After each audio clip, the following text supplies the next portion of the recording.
I'm Carmen SanDiego, the world's greatest thief. My mission is to stop Vile, a team of master criminals who are trying to steal the world's most valuable treasures. Want to hear about my latest caper? Keep listening.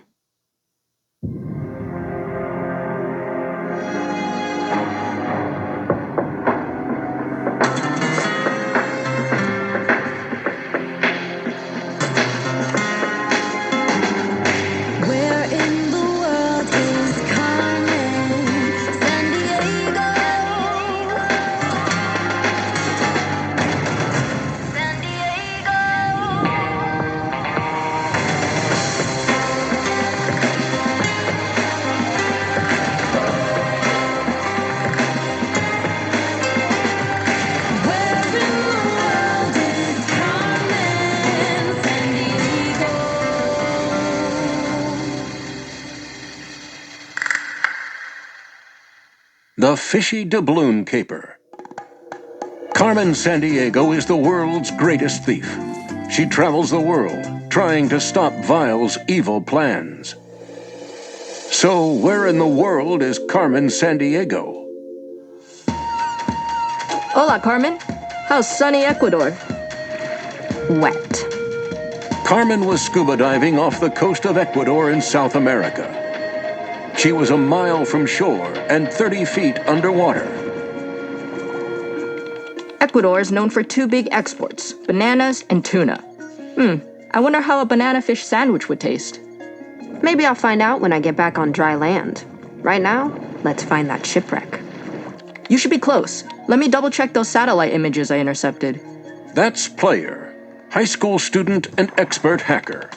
While Carmen is traveling the world, Player is at home on his computer, helping Carmen in any way he can. Straight ahead, a little farther. Just keep an eye out for the giant red line that runs through Ecuador. Giant red line?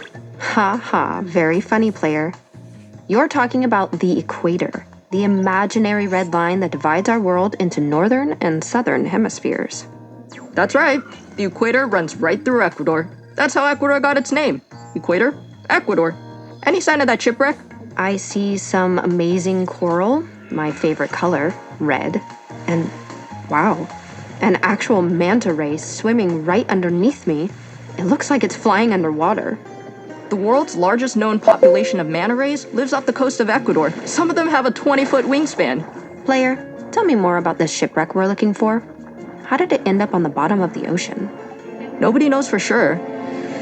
The ship set sail from Ecuador heading for Spain about 250 years ago. Maybe they got caught in a storm. Maybe they got attacked by pirates. Pirates. The Vile of the sea.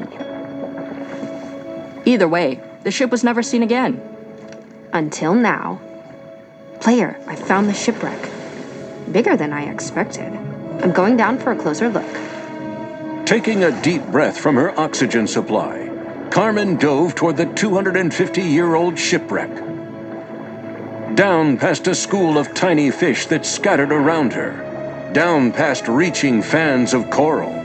All the way down to where the shipwreck rested in the sand at the bottom of the ocean.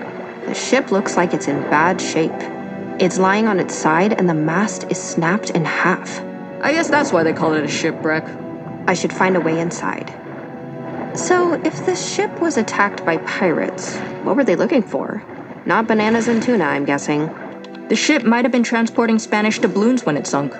Doubloons? Like gold coins? That's right.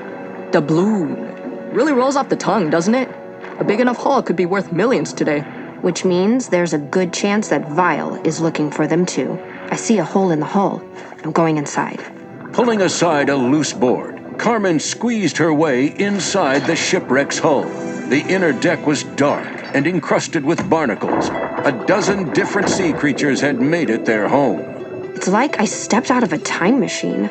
I'm swimming through the past. I see some old furniture, and a ship's compass, and an anchor. Oh, that's heavy. You see any doubloons? If you had doubloons, where would you keep them? Nobody leaves their doubloons just lying out in the open, right? Well, do you see any treasure chests or anything like that? Believe it or not, I do. Are you serious? An actual treasure chest? An actual real-life treasure chest. This lock can't be too hard to pick, seeing as it's 250 years old. Never mind, the lock literally just fell apart. Okay, treasure chest, show us your treasures. What did you find? Gold? Jewelry? Gems? Gold jewelry with gems? There's a candlestick, rusty. Bunch of pants and shirts that were probably really nice a couple of centuries ago. Wait, down at the very bottom of the chest, I see something sparkly. A doubloon. Are you sure? I think so. What does it look like? Made of gold. There's a picture of a woman on one side. On the other side, 3 mountains and the sun. The words say República del Ecuador. The Republic of Ecuador. What was that? I have company. They're trying to get inside the ship. Carmen, get out of there! Carmen SanDiego? It was Le Chevre, one of Vile's top operatives.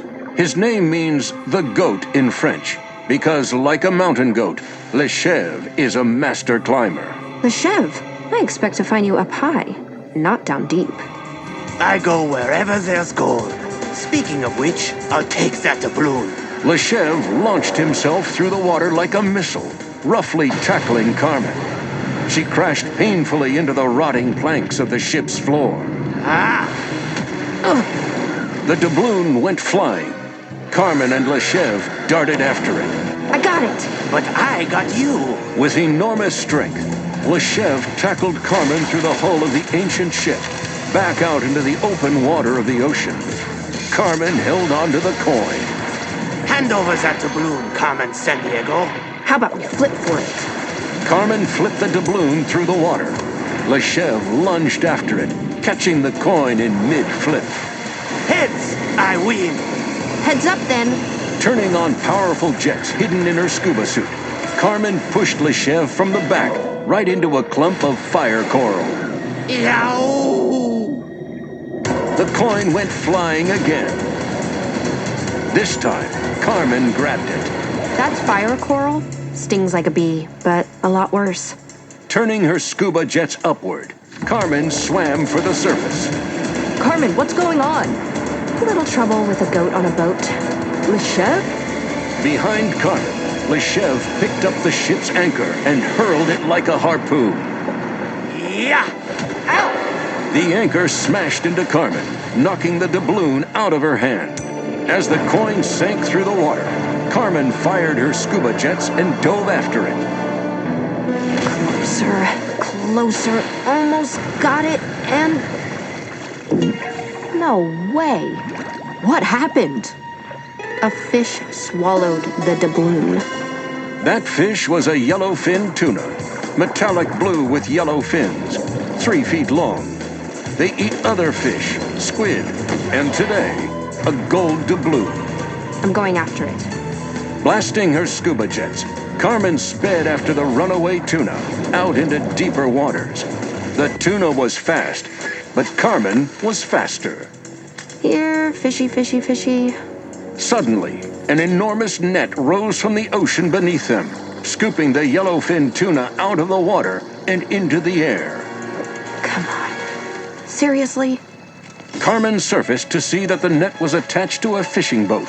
The yellowfin tuna had been caught.